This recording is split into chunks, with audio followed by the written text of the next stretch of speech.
Hi, Cortez. What's going on? Oh, how are you? Chilling, I'm good. Nice to meet you. Nice to meet you. Okay, so for the people who don't know, who are you? You got 30 seconds. Who are you? I'm a Puerto Rican rapper from Brooklyn, New York. Where in Brooklyn?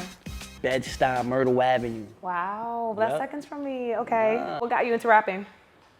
Honestly, the way Myrtle Avenue used to be before y'all moved in. Why would you say y'all and look directly at me? Okay. Before y'all. Before it was gentrified. Nah, Yes. real talk, Yeah. Myrtle, my upbringing, just seeing Jay-Z at a young age in the neighborhood, seeing Biggie Smalls. You know, Bed-Stuy was a big prominent area for hip hop, and I Yeah. would experience these things and see these things, and then I kind of like started telling my own story, you know, from a Puerto Rican's kid point of view that always felt like overlooked, but I had that drive and that motivation, so, you know, it worked out. Now at this point in your career, do you look at yourself and you feel that, I made it? No, I think the minute you start feeling like you made it is when you're gonna lose your edge. True. So does that mean that we're constantly going to be Constantly. going? Constantly, my heart's still beating, so what's why am I next not for you? working? Excuse me? What do you think is next for you? Think a lot more of a business boss role. You know, Yeah. I feel like I've been the rapper. You know, it's like, you know, a ball player. They become a player, they make the Hall of Fame, then they go into coaching, then they become a general manager. And I feel like right now where I'm at, I'm in that transition from leaving the court to doing more of the coaching, general manager type of positions and figuring out how to conquer the game that I'm in on a different level. That's exciting. Thank you. Okay, so let's go back. So you were a kid. Who were you looking up to for fashion growing up? Fashion? Yeah. I was always big on the low lives. Okay. Like I was huge on that. You know, polo was the Yes. you know what I'm saying? So, you know, you would see it, and then, you know, Tommy was very prominent back then. Just seeing the colors and the designs, and, you know, like certain styles and textures, you know. Timberland, of course, Nike, of course, Jordan was big. Yeah. And then, you know, as I started getting older, I started getting more into just like custom pieces and seeing people with like unique pieces of clothing that I'd be like, yo, where'd you get that from? And they wouldn't tell you. You couldn't get it. Yeah, and they wouldn't tell you, or it'd be one of ones. Yeah. You know, when Jay-Z said, "These ain't Jeezu, these is a Vizu," right? And then when he said, "This watch is a one of one," I went and Googled, like, yo, what does that mean, one of one? And when I understood what it meant, I said, that's the type of drip that I want. You know what I mean? Like stuff like that, unique pieces. So what age do you think that was where you actually started caring about your wardrobe? You were like looking for these unique pieces. I'd say between 19 and 22. All right. I started working, you know, and it was just like, I had my own money. Yeah. So then I would go shopping, you know, and then I would go shopping, and then I'm trying to be a rapper at the same time. So I'm starting to study more than just the rapping part. Like I started figuring out, okay, I could rap. Yeah. What else do I need to do, you know? And, you know, I had a close friend of mine, my guy AJ. He was always ahead with the fashion, and he was like the person I would like, we would politic and be like, yo, this is a look you need to go with, or this, you know what I mean, certain things. So Looking back though, what would you say is a trend that you want to see come back? I feel like the vintage look is a vintage look. Yeah. You know what I mean? Can't nothing go wrong with a crispy white tee and white ups. Okay. You know what I mean? And some hard denim. Certain things just last forever. Yeah. You know what I mean? Crispy white tee, hard denim, some Timbs, construct Timbs. Those things just never leave the Classic. closet. Right. You know what I mean? If you had to pull 3 things from your closet that you would say is like your capsule time wardrobe, outside of that, what would you be grabbing? I still got a Coogi sweater. Okay. Ill Coogi sweater. I actually just made a custom Myrtle Ave Coogi sweater hoodie. I cut up an old one, and then I made them do the print, Myrtle Ave, like boom, and put my my thing for a battle and stuff like that. Nice. I made the wrist Coogi print, made the hood Coogi print and all that. So I felt like that was dope, you know, and that's a custom piece. Besides my Coogi sweaters, I have so many vintage Jordans, like not Jordans that just came out and they resell them. Like I have Jordans from back then when I was a kid still. They're all gonna break apart, but I still have them in boxes and stuff like that because I just feel like it's part of my collection, my man cave and stuff. And jerseys. What's your favorite team? Knicks. Duh. Yeah. Duh. I got an ill New York Knicks jersey, Spreewell and Larry Johnson one. I got the white Larry Johnson number Okay. 2, and I got the Spreewell one, and home away, Nice. I was just trying to think. I'm like, what year was that? But late 90s. okay. Damn, that's nice. So who would you say today are you looking for inspo when you're like out shopping or anything? To be honest with you, I really just, I go by what I like and me. I don't really look for inspo no more. I just feel like I know how to dress now. I know what looks good on me. I know what doesn't look good on me. And I go and just buy my own drip. Yeah. You know what I mean? I throw some on, I try it on. It doesn't matter about the cost to me. It doesn't matter if it's expensive. That's one thing I hate. I hate people that say, oh, but this costs $200. Yeah, but it's ugly. Let's talk about that. Do you care about brands? Yes, I do, but at the same time, I don't. Yeah. You might have to throw some drip on here and there, but A little bit, you know. but I feel like my drip will be the jewelry. My drip will be, you know what I mean? Like, you can accentuate, like, your belt counts. You know what I'm saying? Yeah. How your sneakers and your jeans hang. Like, that stuff counts to me more than the, yo, I got a whole Gucci outfit. Yeah, I spent $3,200 on it. And it's all printed, and it's like, yo, bro, you know you're only gonna wear that one time. Exactly. They're gonna You get know? that picture in it. Yeah, and it's gonna get outdated quick, you know? And I learned that early on too. Being an artist, you get tons of clothes. Yeah. I get boxes of clothes from clothing lines and stuff, and then I can't wear it again. And it just ends up just piling up, and I can't do nothing with it. I wore this on camera. There's 1 million people that saw this. There's 500 people that seen this. You know, no. So I just started to just buy my own drip and make sure I look clean and clean cut on camera. Word. I love that. I feel like the baggy look is coming back. What do you think about that? I love the baggy look. The baggier, the better. Do you feel like the baggier look now is a little bit more tailored though? Yes, I think it looks a little cleaner. Back in the day, it was kind of given just like, Let me ask you this. all right, I'm ready. Do you have a picture, right, of like a certain outfit when you was younger that you swore you was like this Thought I was cooking. and now you see it and you be like, oh my gosh, it Of look course. crazy. No, I have many. So I grew up with like the Cheetah Girls.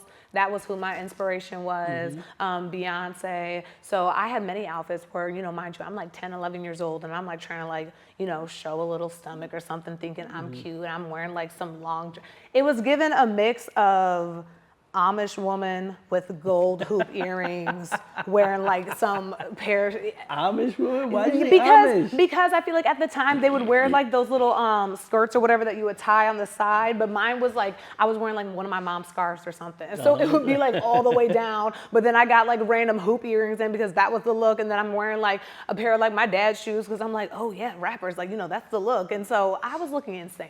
But do you feel like that helped you also like later on? Like, Oh, for sure. Because you was mismatching things, but you was experimenting with the look. And you know what? I think that's what people have stopped doing, experimenting. I think everything now is just like a big replica. It's like you Everything. see a lot. I think a lot of things nowadays, it's just you see one person who we may say they're the icon, and then you just see boom, boom, boom, boom, boom, everyone else is doing that. I think that's not only with fashion. I think it's with music. I think it's with movies. I think it's with everything right now. Like everyone's just following a template, and there's no originality. There's no inspiration behind it. So why do you think that changed?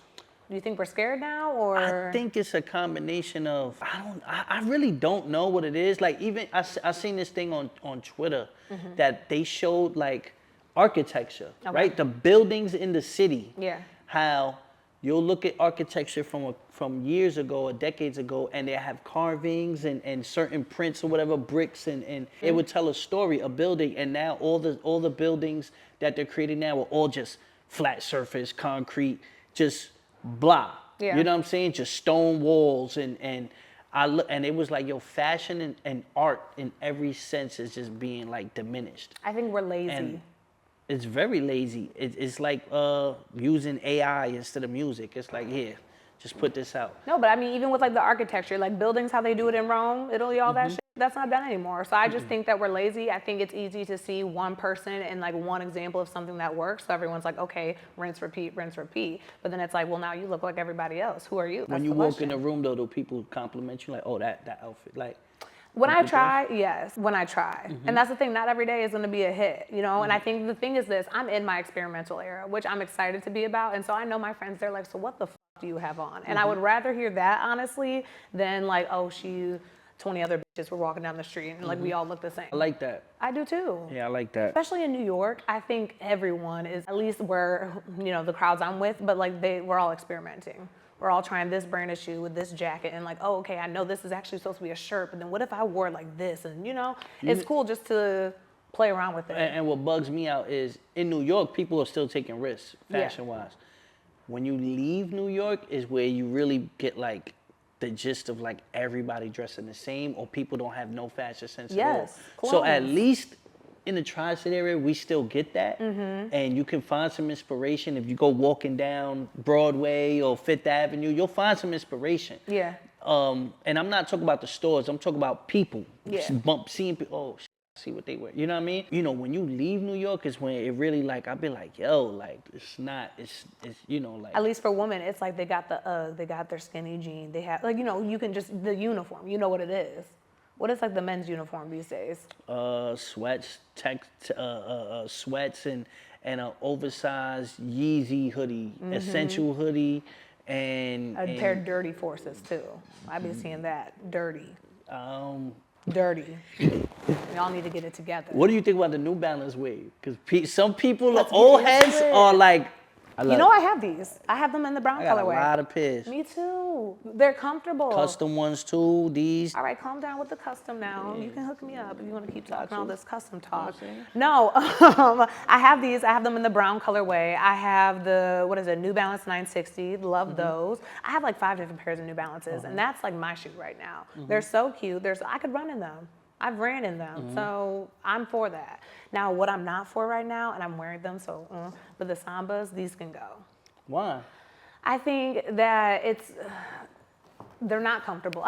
For me, fashion is comfort over everything. So you're not gonna see me wearing a pair of like heels because that's not who I am. Okay. Like I'm not gonna be confident in it. I will fall on my ass. You will laugh. That's not what I'm going for. I will fall. I will fall. It will happen. It has. It has happened. It has. No, but anyways, I'm for comfort, and these are not comfortable. There's no support in them. And yeah, we have like a ton of colorways, but then I think the way people wear them, I also don't like. Okay, now I got another question for All right, you. I'm ready. Should they stop remaking Jordan colorways? Ooh. Is Jordan just like, not At over, because I feel like Jordans are never over if you got classic J's. Right. But do you just feel like, all right, let's When's let's enough stop. enough? Yeah, I think we're there. okay. Do you not think we've seen it all at this point? It's a 30-year run, 40-year, damn near 40-year run. But if I think to myself like, oh wow, I want a pair of Jordans that look like, it's already done. Most likely, The it's already colorways done. and everything, yeah. It's already done. And then how nice and cool would it be to be like, okay, now I'm gonna get a custom pair, you know, whatever. But it's done. Okay. And I think that instead of, you know, just remanufacturing, like, okay, let's go through the archive and we can bring back some things that maybe y'all already forgot about because we're too focused on whatever little thing is coming out next. That's Dope. just me. Dope. That's just me. Nah, I feel the same way. Yeah. I feel the same way. I even have some Jordans now that I'm like, you know what, I got these and I don't really need these. And I bet you just got them because, again, they came out and it was a release. And, like, man, don't you think also a lot of fashion is just the excitement of, like, the release? Did you go through that phase? Yeah, where it was like a definitely pair of did. shoes? What shoes were something that you were like, oh, man, like, I'm going to set my The alarm. Yeezys, I'm the going. Yeezys, all the Yeezys actually. Like I have so many pair of Yeezys, and I love Yeezys. And then now I'm kind of like, I can't really wear these with certain like what is it, the 350s, the original Yeezys. Yeah. But like you can't wear them with certain jeans and stuff no more. Like it doesn't look right anymore. And I'm like, damn, I got a whole bunch of these. Like Yeah. you know what I mean? So. You know, I keep my classic ones. The other ones I'll either resell or something. Classic J's, can't go wrong. A dark denim. Dark denim.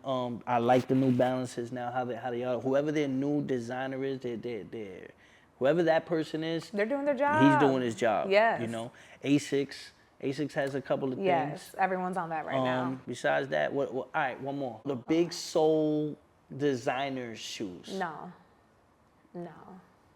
At all? None You're of talking them? about like like so Converse? No, I do not like those. And apparently they're meant for like hiking or something. The girls are wearing the Uggs, the platform Uggs. Which one is it? Are you comfortable or are you trying to like go out? Pick. So I think right now with the sole, it's like we're just trying to do too much when we don't need to pick one category and stay in your lane. Yeah. That's all I'm asking for. When you see a girl, somebody wearing it, like, what do you think? I like a female that she walks in the room and she commands attention without trying too hard. Yeah. A girl that's got to come in there and wear all the designer and do all this just to get the attention, it comes off that way, like she's trying to get the attention. But a girl that walks in the room and she fly and she got some calm on, that's what attracts me. You know what? And I think you got some calm on, and I like it. Like this sweatshirt from afar, I'm not one to be like, oh, if there's a lot of prints, a lot of stuff going on, I start to get a little like too much. This is calm. Thank you. This is calm. It fits nicely. The pants, they fit right. The shoe, it all goes together. Pull out a manual. Teach them. Come on. Maybe that's what you need to start doing. Yeah, that's what we're gonna do. That's we're gonna what do we're a next. whole bodega catalog, all right? That's what we're gonna do next. All right, now Marcel, and I'll see you next time. Gangster.